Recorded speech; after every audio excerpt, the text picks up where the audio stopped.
शुभेंदु अधिकारी के बेहद करीबी और निजी सहायक चंद्रनाथ रथ की हत्या ने सियासी गलियारों में तूफान खड़ा कर दिया।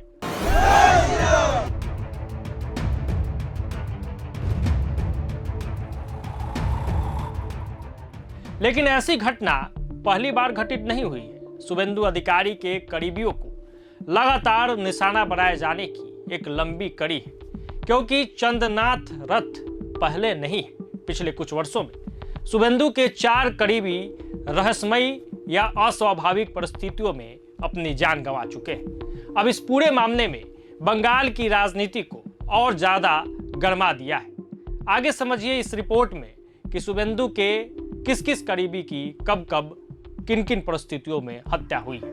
पश्चिम बंगाल की मौजूदा राजनीति में सबसे चर्चित चेहरों में शामिल शुभेंदु अधिकारी के निजी सहायक चंद्रनाथ रथ की हत्या ने पूरे राज्य को हिलाकर रख दिया। यह कोई पहली बार नहीं है जब शुभेंदु अधिकारी के किसी करीबी की संदिग्ध परिस्थितियों में मौत हुई हो।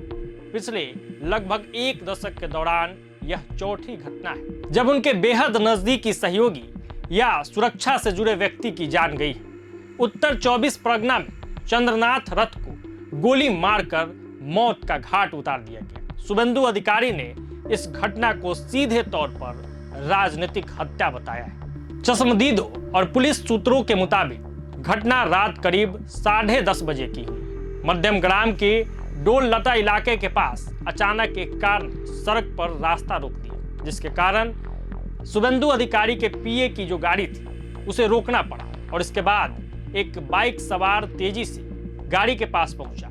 बाइक पर सवार हमलावर उस तरफ आए जहां आगे की सीट पर चंद्रनाथ रथ बैठे हुए थे। बताया जा रहा है कि हमलावरों ने बंद खिड़की के ऊपर से लगातार कई राउंड फायरिंग की। 3 गोलियां सीधे रथ को लगी और मौके पर ही उनकी मौत हो गई। घटना के बाद इलाके में अफरा तफरी मच गई। हालांकि बार बार हम आपको बता रहे हैं कि यह घटना पहली नहीं है।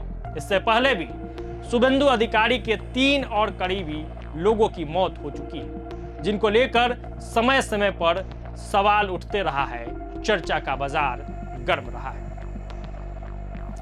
साल 2013 में प्रदीप झा की मौत हुई थी। उस समय शुभेंदु तृणमूल कांग्रेस में थे और प्रदीप झा उनके निजी सहायक माने जाते थे। पूर्व मेदिनीपुर में उनकी मौत संदिग्ध परिस्थितियों में हुई थी। हालांकि जांच एजेंसियों को उस समय किसी बड़े आपराधिक षड्यंत्र के सबूत मिले नहीं थे।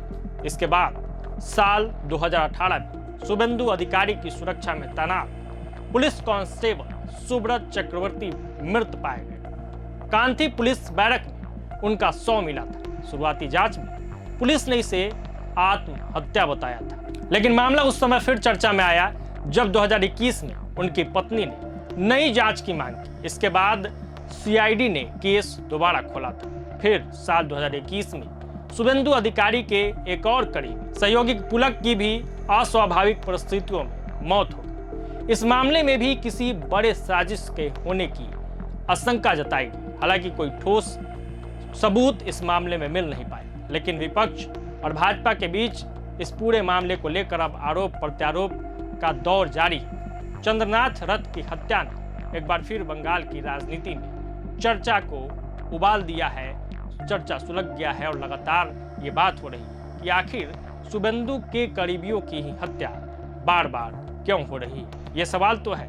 जैसे ही इस मामले में जांच रिपोर्ट आता है, कोई एक्शन होता है, कोई भी बड़ा अपडेट आता है, हम आपसे रूबरू जरूर कराएंगे। इस वीडियो में फिलहाल इतना ही। जुड़े रहिए प्रभात खबर के तमाम डिजिटल प्लेटफॉर्म्स के साथ। धन्यवाद। प्रभातखबर.com, विश्वास वही, रफ्तार नहीं।